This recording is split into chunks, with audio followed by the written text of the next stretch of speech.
କୁଆଁରିଆ ନଦୀପଠାରୁ ବେଧଡ଼କ ଭାବେ ଚାଲିଛି ବାଲି ଲୁଟ୍। ବାଲି ମାଫିଆଙ୍କ ପାଇଁ ଭୂସ୍ୱର୍ଗ ପାଲଟିଛି ବେଣାଗାଡ଼ିଆ ସ୍ଥିତ କୁଆଁରିଆ ନଦୀପଠା। ସୂଚନାଯୋଗ୍ୟ, ରାଜ୍ୟରେ ଲଘୁ ଖଣିଜ ଦ୍ରବ୍ୟର ଚୋରା କାରବାର ରୋକିବା ନିମନ୍ତେ ବେଧଡ଼କ ଲୁଟ୍ ଉପରେ ପ୍ରଶାସନ ପକ୍ଷରୁ ଚଢ଼ାଉ ଜାରି ରହିଛି। ବିଭିନ୍ନ ବେଆଇନ ଘାଟ ଓ ଖଣି ଉପରେ ପୁଲିସ ପ୍ରଶାସନ ପକ୍ଷରୁ ଚଢ଼ାଉ କରାଯାଇ ଜୋରିମନା ଆଦାୟ ସହ ଗାଡ଼ି ଜବତ ମଧ୍ୟ କରାଯାଉଛି। ମାତ୍ର ଖଣ୍ଡପଡ଼ା ବ୍ଲକ ବେଣାଗାଡ଼ିଆ ପଞ୍ଚାୟତ ଅଧୀନ କୁଆଁରିଆ ନଦୀପଠାରୁ ଦିନ ଦ୍ୱିପ୍ରହରରେ ବାଲି ଚୋରାଚାଲାଣ ହେଉଥିବା ଭଳି ଅଭାବନୀୟ ଘଟଣା ଦେଖିବାକୁ ମିଳିଛି। କୌଣସି ଅନୁମତି ନଥାଇ ସ୍ଥାନୀୟ ଅଞ୍ଚଳର ଜୈନିକ ବାଲି ମାଫିଆ ବେଧଡ଼କ ଭାବେ ବାଲି ଚୋରାଚାଲାଣ କରୁଥିବା ବେଳେ ପ୍ରଶାସନ ସମ୍ପୂର୍ଣ୍ଣ ନୀରବଦ୍ରଷ୍ଟା ସାଜିଛି।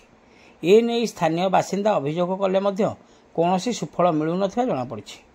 ଅନ୍ୟପକ୍ଷରେ ଉକ୍ତ କୁଆଁରିଆ ନଦୀପଠାରୁ ସ୍ଥାନୀୟ ବିଭାଗୀୟ କର୍ମଚାରୀମାନଙ୍କୁ କିଛି ହାତଗୁଞ୍ଜା ଦେଇ ନିର୍ଭୟରେ ବେଧଡ଼କ ଭାବେ ଦିନ ଦ୍ୱିପ୍ରହରରେ ବାଲି ଚୋରାଚାଲାଣ କରାଯାଉଥିବା ନେଇ ଆଲୋଚନା ମଧ୍ୟ ହେଉଛି। ତେବେ କାହା ସୁରକ୍ଷାରେ ସମ୍ପୃକ୍ତ ମାଫିଆ ଜଣକ ନଦୀପଠାରେ ବେଆଇନ ବାଲିଘାଟ ଚଲାଇଛନ୍ତି ତାକୁ ନେଇ ନାନା ପ୍ରଶ୍ନ ଉଠିଛି।